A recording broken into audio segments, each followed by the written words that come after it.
الحمد لله وكفى وسلام على عباده الذين اصطفى أما بعد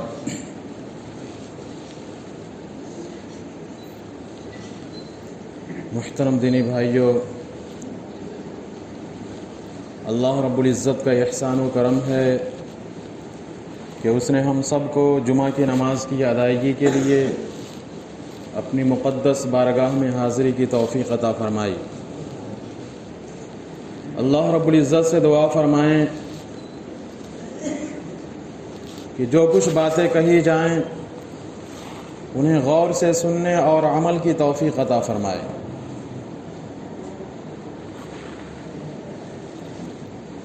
میرے دینی بھائیوں، آج ہم مسلمانوں کے دلوں سے اللہ کی عظمت نکل گئی، اللہ کے دین کی عظمت نکل گئی۔ مسلمانوں نے دین پر چلنا چھوڑ دیا، دین کے خاطر تڑپنا چھوڑ دیا۔ یہی وجہ ہے کہ آج جو پھوس کی جھوپڑی میں رہنے والے ہیں وہ بھی پریشان ہیں، جو عالی شان محل اور بلڈنگ میں رہنے والے ہیں وہ بھی پریشان ہیں، جو تجارت کرنے والے ہیں وہ بھی پریشان ہیں، ملازمت اور ڈیوٹیاں کرنے والے ہیں وہ بھی پریشان ہیں۔ غرضے کے زندگی کے ہر شعبے میں اور ہر میدان میں جہاں انسان زندگی گزار رہا ہے، پریشانی کے عالم میں زندگی گزار رہا ہے۔ حالانکہ ہم نے ایک اللہ کا کلمہ پڑھا، ایک نبی پر ایمان لائے، قرآن بھی ہمارا ایک، اللہ بھی ہمارا ایک، اللہ کا لاڈلا رسول بھی ہمارا ایک، اور اللہ کے رسول کی تعلیمات بھی ایک، لیکن ساری چیزوں کے ہونے کے باوجود بھی آج مسلمان پریشانی کی زندگی گزار رہے ہیں۔ مسلمان جب تک اللہ کے احکام کے پابند رہے، نبی کریم صلی اللہ علیہ وسلم کے سنتوں کے مطابق زندگی گزارتے رہے، قرآنی تعلیمات پر عمل کرتے رہے، اللہ رب العزت نے پوری دنیا کے اندر ان کو غالب کیا، اور جہاں کہیں بھی گئے اللہ رب العزت نے ان کو کامیابی سے ہمکنار کیا۔ لیکن جب سے مسلمانوں نے اللہ کے احکام کو چھوڑ دیا، نفس اور شیطان کی بندگی کرنے لگے، اپنی مرضی کے مطابق زندگی گزارنے لگے، اللہ رب العزت نے انسانوں کو ذلت اور رسوائی کے غار میں ڈھکیل دیا۔ حضرت عمر فاروق رضی اللہ تعالیٰ عنہ کے خلافت کے زمانے میں قحط سالی پڑی، اور اتنا زبردست قحط پڑا کہ لوگوں کی حالتیں خراب ہونے لگیں، جانور بھوک کی وجہ سے مرنے لگے۔ حضرت عمر فاروق رضی اللہ تعالیٰ عنہ نے ملک شام سے غلہ منگوایا، اور غلہ اتنی مقدار میں آیا کہ غلہ لانے والا پہلا اونٹ مدینے میں ہوتا تھا اور دوسرا اونٹ، آخری اونٹ ملک شام میں ہوتا تھا۔ بہت زیادہ غلہ منگوایا گیا، لیکن پھر بھی قحط سالی دور نہ ہوئی۔ ایک صحابی رضی اللہ تعالیٰ عنہ نے بکری ذبح کی،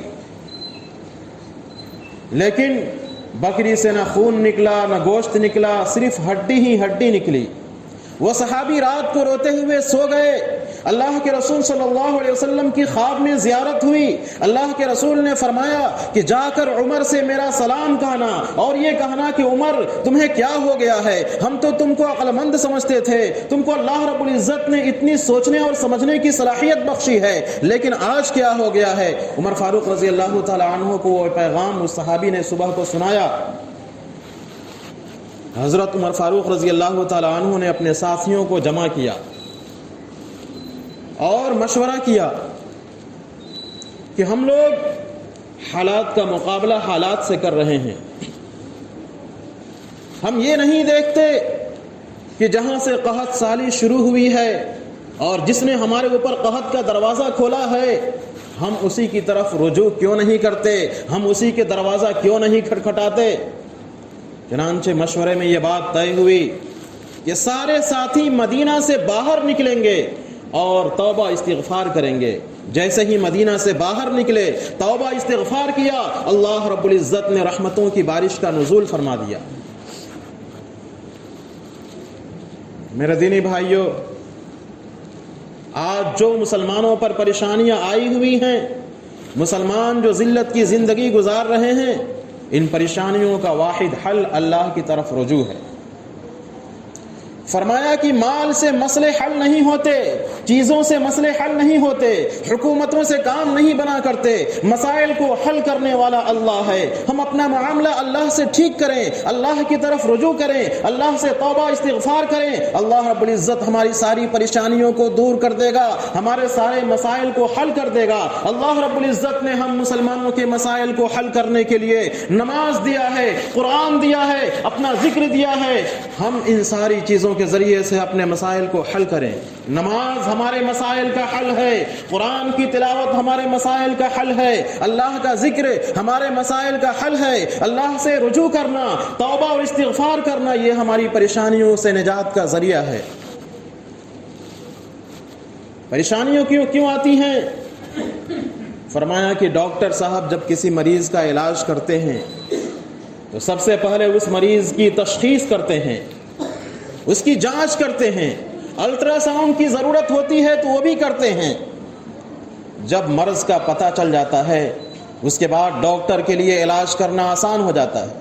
اگر مرض کا پتہ ہی نہ چلے، بیماری کی وجہ کا پتہ نہ چلے، ڈاکٹر جو علاج کرے گا علاج میں گڑبڑی پیدا ہو سکتی ہے، ہو سکتا ہے مریض شفایاب ہونے کے بجائے اور زیادہ اس کی حالت خراب ہو جائے۔ اسی طرح سے آج ہمارے اوپر جو پریشانیاں آئی ہوئی ہیں اس کا علاج تلاش کرنا پڑے گا، اس کی وجہ دریافت کرنی پڑے گی۔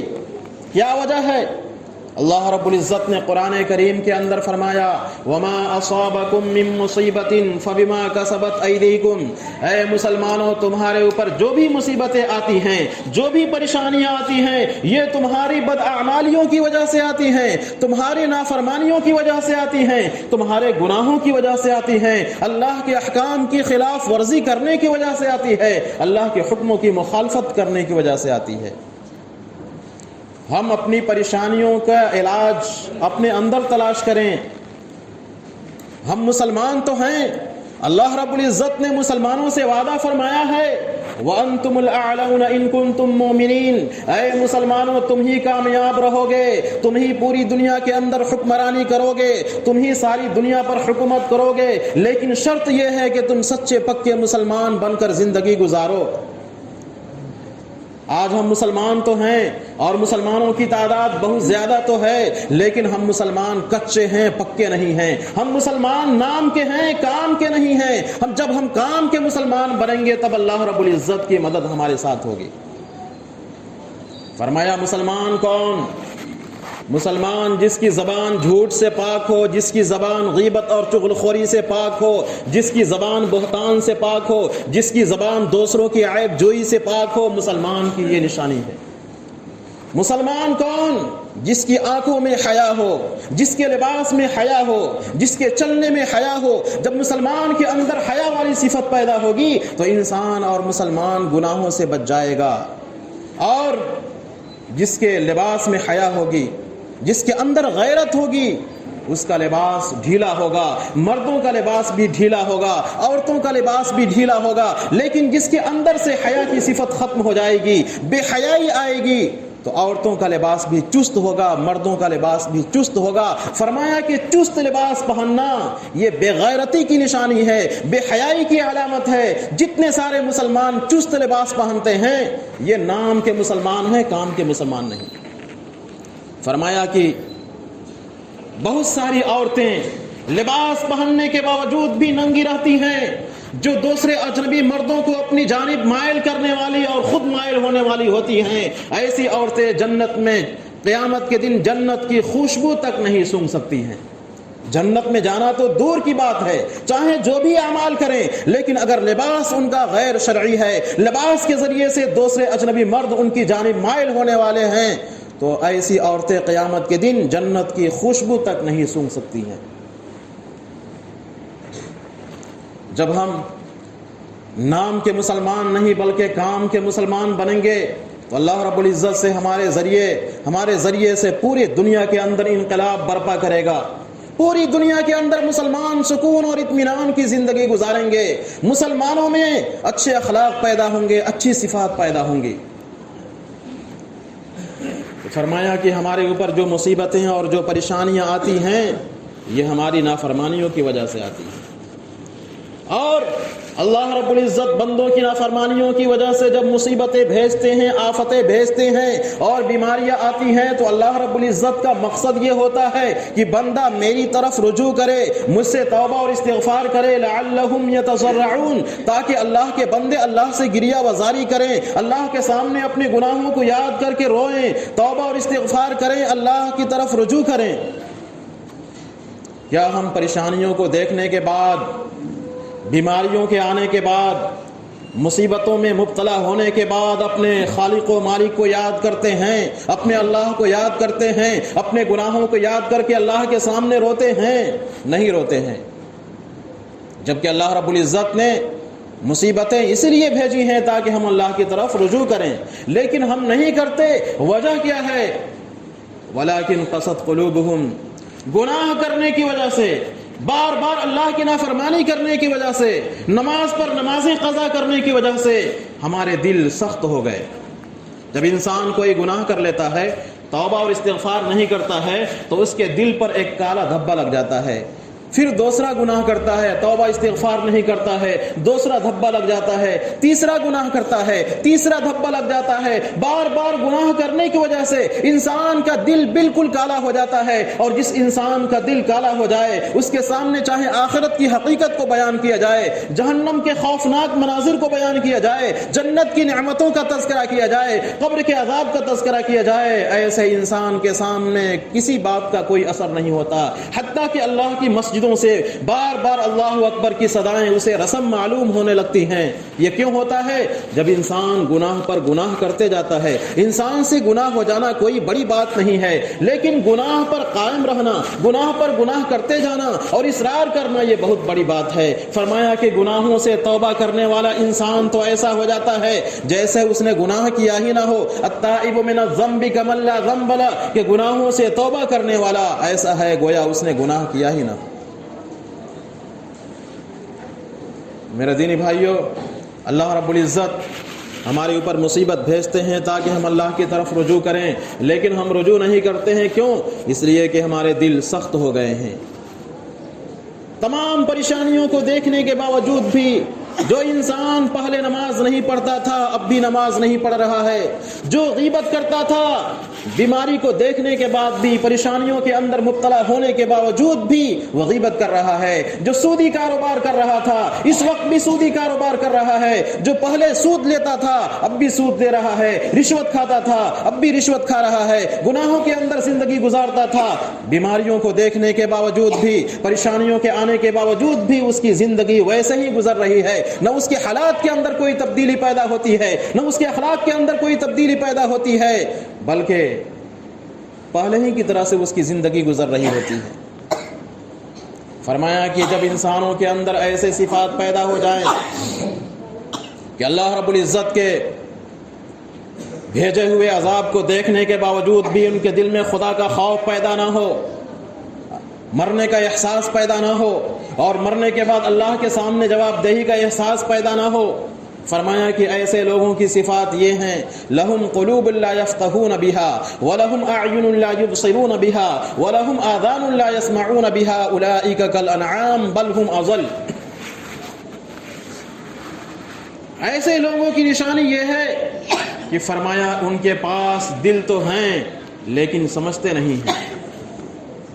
کاروبار کی بڑی سمجھ ہے، دنیا کی بڑی سمجھ ہے، دوسروں کو چونا لگانے کی بڑی سمجھ ہے، دنیا کو بے وقوف بنانے کی بڑی سمجھ ہے، مال و دولت کمانے کی بڑی سمجھ ہے، ساری دنیا کی چیزوں کی سمجھ ہے، لیکن اگر سمجھ نہیں ہے تو آخرت کی سمجھ نہیں ہے، مرنے کے بعد والی زندگی میں ہمیں کیا کرنا ہوگا اور ہمارے ساتھ کیا ہوگا اس کی سمجھ نہیں ہے۔ لہم قلوب لا یفقہون بہا، انسانوں کے پاس دل تو ہیں لیکن وہ سمجھتے نہیں ہیں۔ وَلَهُمْ أَعْيُنٌ لَا يُبْصِرُونَ بِهَا، آنکھ تو ہیں لیکن دیکھتے نہیں ہیں۔ کیا مطلب؟